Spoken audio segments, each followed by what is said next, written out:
Cưỡi đi. Cưỡi ngựa đi. Nào cưỡi nào. Cưỡi cưỡi cưỡi cưỡi cưỡi. Không ngã. Không ngã nữa con ạ. Con cưỡi đi. Cưỡi cưỡi cưỡi. Em cưỡi ngựa đi nào. Em cưỡi nào. Cưỡi cưỡi. Chân trượt à.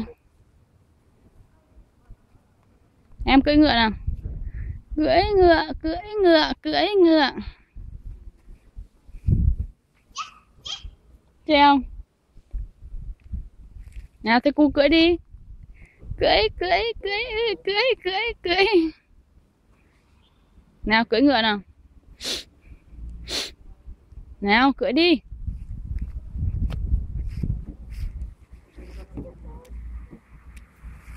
Úi rồi. Con trượt à.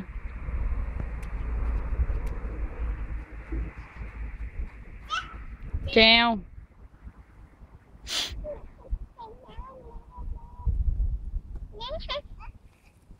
Ông đâu, ông cụ đâu. Ông cụ già đấy. Cưỡi đi.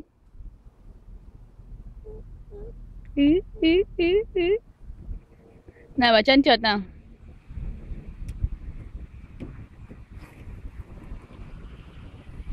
Trượt đấy. Cưỡi đi, em cưỡi đi.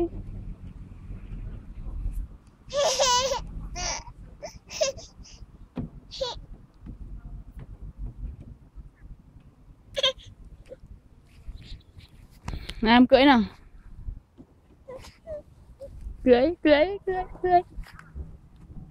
Thế thôi nha.